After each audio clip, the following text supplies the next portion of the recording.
We're going to be discussing one of the first major events of the modern world, the Renaissance. The Renaissance often marks the break or the transition from ancient world history to modern world history. And by the end of this lesson, you will be able to explain what the Renaissance was and what some of the major ideas of the Renaissance were, as well as where the Renaissance started and then spread to. So before we start exploring what the Renaissance was and how it changed life, first need to make sure that we understand what was going on in European society prior to the start of the Renaissance.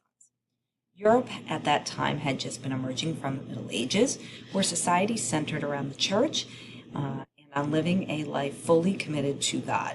Nobody in European society at that time dared to do anything that went against church authority or question the church whatsoever. Europeans preached and believed that the individual was not important, but rather serving the community, particularly living a life where you served God in that community, was supposed to be everybody's priority in European society. And the Middle Ages rapidly drew to an end when the bubonic plague, or the Black Plague, spread and killed an estimated 30 to 50% of the European population, which made change in European society imminent. So the Renaissance itself lasted approximately 3 centuries, approximately from 1300 to 1600. It started in Italian city-states and then later spread to Northern Europe. Throughout Europe, many scholars looked down on the major ideas from the Middle Ages that had been expressed through both artwork as well as through literature. They instead wanted to revive or return to the cultural ideas from Greece and Rome and revive those classical ideas that had been in existence in Europe dating back to the ancient days. And thus the Renaissance was a rebirth of classical knowledge as well as the birth of the modern world. So if you're only going to remember a couple of key ideas about the Renaissance, you definitely need to make note that the Renaissance was a period of great artistic as well as social change. As I already mentioned, the Renaissance started in the city-states in Italy, and as Renaissance ideas spread out of Italy into the rest of Europe, Italian ideas mixed with Northern traditions, and thus the Renaissance had slightly different characteristics in each country that it spread to. Next lesson, when we explore Renaissance artwork, we'll specifically compare the major characteristics of Italian Renaissance artwork to the major characteristics of artwork from Northern Europe. All right. The main reason why the Renaissance was a period of major social change for Europe was because it marked a break from the medieval ideas that focused around the church. The idea of human dignity, or human self-respect, which many Renaissance authors wrote about, inspired the development of plans for social reform throughout Europe. And as reform movements developed, the key idea of all of these changes remained on the dignity or self-respect of the individual. Several major key ideas developed during the Renaissance and were evident through the works of both Renaissance artists as well as Renaissance authors. One of those key ideas was humanism, which was a movement that focused on human potential and achievements. Instead of trying to force classical ideas to agree with Christian scripture, as the scholars from the Middle Ages had done, humanists during the Renaissance instead focused on understanding ancient values and carrying on the classical traditions of Greece and Rome. Another term that arose during the Renaissance was secular, which refers to the ideas and developments being worldly as opposed to spiritual or religious. In other words, secular means non-religious.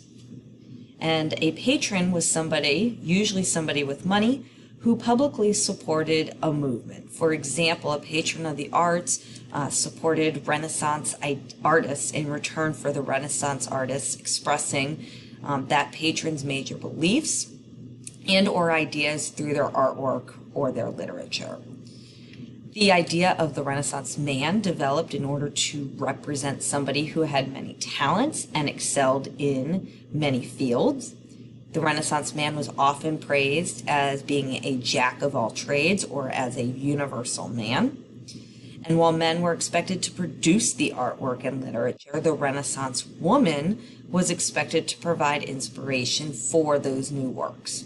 And part of that inspiration came from a woman receiving more formal education than women in the past, particularly in the Middle Ages, had received. So how did the Renaissance change thought throughout Europe? What we're going to do now is look at a chart with some general conclusions about what European society was like prior to the Renaissance, and then what European Renaissance was like, what European society was like after the Renaissance. So first, before the Renaissance, European society focused on the afterlife, so making decisions during life that would ensure that you would go to heaven once you physically died and physically left the earth. As a result of the Renaissance, the focus instead shifted to enjoying life in the present moment. Prior to the Renaissance, the individual in European society was seen as not being important, and instead, the most important person, so to speak, was God. As a result of the Renaissance, particularly as a result of the development and spread of humanistic ideas, the individual did in fact become important in European society. Prior to the Renaissance, there was little focus on learning and little focus on the arts themselves, because again, the church was the center of life. And as a result of the Renaissance, focus shifted to learning the classics, again, the classics from Greece and Rome, two examples being the Iliad and Aristotle's ideas, in order to inspire learning and inspire the art movements in Europe. European society prior to the Renaissance was seen as the Dark Ages because of the bubonic plague, or the Black Plague, that had killed off up to 50% of Europe's population. And as a result of the Renaissance, we saw this period of rebirth, revitalization throughout European society. Europe prior to the Renaissance was in an age of faith, again, life very much centered around the medieval Catholic Church, whereas life after the Renaissance was in an age of reason. All right, so again, these are just some general comparisons between life in Europe prior to the Renaissance and then as a result of the Renaissance. All right, so what did all of this lead to? So all of the changes brought about by the Renaissance paved the way for a series of effects. One of those was the Protestant Reformation, which started as many people were inspired by the ability to go against or question the traditional teachings of the church in order to express their own opinion. Protestant reformers had been inspired by Renaissance artists and Renaissance authors who had already started that process through their own individual artwork and literature. Many people, including political leaders, were excited to also be able to explore the world around them and to discover new lands to which their ideas could be carried to, both religious and non-religious. In addition to questioning the church, some people also eventually questioned previously accepted ideas throughout society, including those ideas about science. This led to a full-on scientific revolution and the development of modern scientific thought. So in short, the Renaissance led to the development of a modern view of the world.